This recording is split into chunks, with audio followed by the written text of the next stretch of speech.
O tambua, ale Samoa Entertainment TV mai pia o si mai lau whaafonga. Ua whaatanga mai le fionga le whaamsino ngā mawalunga Justice Clark. Le lua vai aso moitu whaamsino umai lua e peon tālu sangaina se taimi whaaupopo mo ala tau tāpenanga. O le mta upule tau whaamsino ngā whaatau i le tangi le taitai o le HRPP malana whailau tusi le sunga tu le epasa i lele malia le ngaoi ma le sunga lala i le pule rimoni a yafi whaasanga i le fonga whetalai o le motofono li o pali ita e umasapa o talu lana whaai unga ua whaasala e le to olua lea mo le umie lua tau sanga e le to e ulufale il motofono mai le aini o la totongi po benefiti whaafai pule o maua le nā taimi atoa.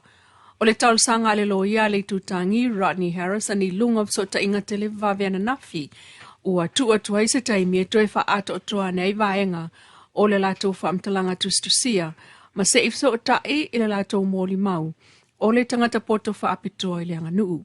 O toe tuli loa e le tutangi le malienga le Harmony Agreement i le vā o le malo ma le HRPP. O le tamaita ilo ia le fionga taula papa Brenda Heather Latu o lo tula i mo le fonga vetalai. Mai tō le vala awai lea mata upu le sulusu fitu o le masina nei. O le itu malo whaleata lua na tamua i le muamua umala lato ofisa wha aitu malo. Matatala i lawa e whaatino na ngā luenga le tau sanga taluai.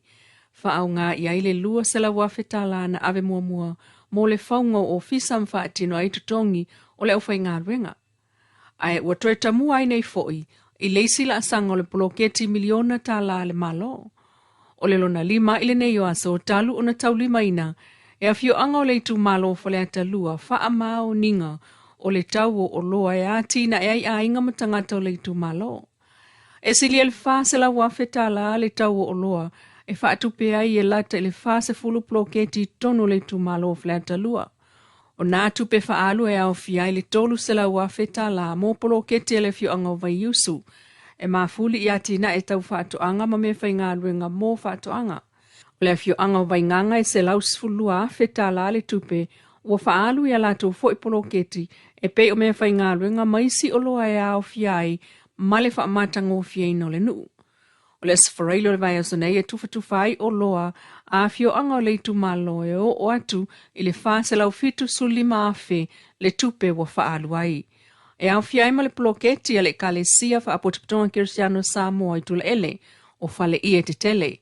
Na fale ie pe un sao noa le suita i te ifono le komiti whaafoe le sunga mua au sa Fiona Vili e fsoaswani i mea whai e tangata o le au lotu ma a inga fo i o le itu malo e mana umia. Ma e pule lava le whakasa i se tau, e whaao ngā ai a wale tau singa le lei, o lea fo i ala ngā tupe mo le au lotu mo na tangata lotu. O lo wha ngā solo lava i a fono wha alwa yaso le tu malo, i lalo o le wa ainga a ona pule no. O i inaya ngā iai a inga o le tu malo, e wha atumu ala tau talo sanga, mo mana onga e pei o ati nae. O le ploketi miliona tala lea ua tala i mai foi, ele mta ngā luenga o tina matamaitai o le asoe tufai isi vaenga i le ofisa i a pia. E lima i tu malo na o ane i o lato sui e au fiai a fionga i whaipule e saini malienga tau tupe mua mua o bloketi miliona tala. O i tu malo e au fiai il fono whaavae a li tu malo ngā ngai fomonga numera tolu. Ngā ngai fomonga numera tolu le tu malo lea o le fionga le minista o whaato angam whai ngā whaiva. La aulian mali e toa le watea polata i vau Forces Schmidt. Mai na fio mai ai matai o le tu malo. E au fiai le whailau tusi a le fono whaamai. Na ia sau noa, o isi o loa o le a whaonga iai nei se leni. E te se fulu wai a pāpovi, tolu se lau mita le o ngā umu. E pui mai ai mea tuto, mai le whaatama ia e meitua a loma manu pālangi. Ia sau noa fo el wha mua o mea tuto pe o tia pula. E vave ona sele, ma toe kawa mai ei le tupe le ana alu. O isi tu malo na saini fo i vaengo a lato miliona ta la, e au fia ile fono wha vae si umu. O lona whaipule le tō whātu wana si, na malanga mai ma le sui o le komiti, mo le lato fo i wha manuianga. O le fono wha vae a le itu malo le whanga ma whare asa e la.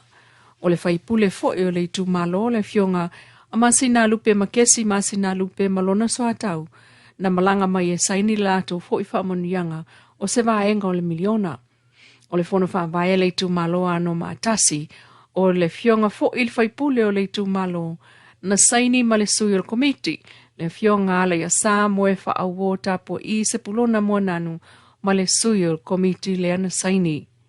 Ma le fono whaavaia le tu malo vai maunga tolu lea o lo talia le lato palo tala titi le vai o sa fau na whaato a umusa tu fo ilana maota mo le ofisa. Ai wa whaamalia ina le pulengo le miliona tala ilana tala le tupe ma fuafua ngālu alu mamau ma ua whaamatua tua ilo iai ile so leisi vai ngā tupe so oai le se lau 5 fetala mo le whaatupeina o ngā luenga whaasolo le proketi.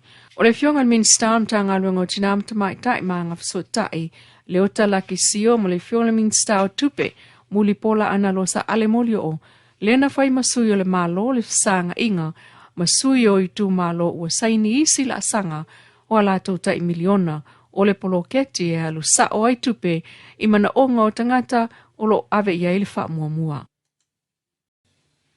Ua te enaele li i o ale fosi o toki ana moli anga leo whaasanga ia te ia. I lumol whaamsinonga Justice Roma i whaamsinonga mawalunga i le tai au leo songa fuol vai o Sene. I whaamaumau leo o lo molia le ali i lona whaalio lo nei tūtino sa se i tulo se teine sfulua tau sangal matua i lumo se whalaoloa.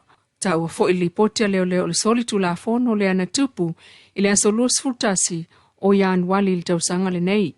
Ua whatonu ina ai el whaamsino Justice Roma le toe tōlo pō le mata upul nei le aso lua sfulo februari mo fautua leo o tūlai e o atu il whaamsino ngamasana lo ia. O lo te ena fo i e tau le ai to o lua mō lianga o ngaoi a o vea ai ma tangata whai ngā ruenga le company o le Bluebird Lumber. I lumo le whaamsino Justice Roma i le whaamsino ngā māua lunga lava i le songa fua le vai o Sanei.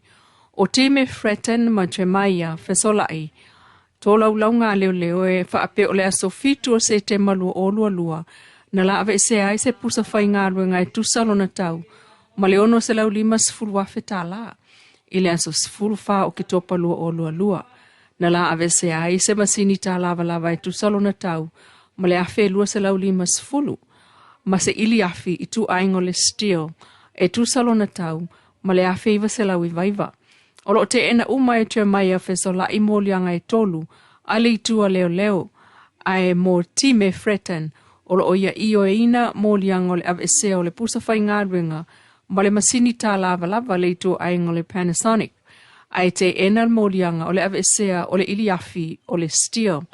Peitai, na whaalea ngā ina Justice Roma tālina tu ina tua li inei. Ina ua mulmuliane to e tālo sanga mō se loia e tutongi le malo e tula i mola ua.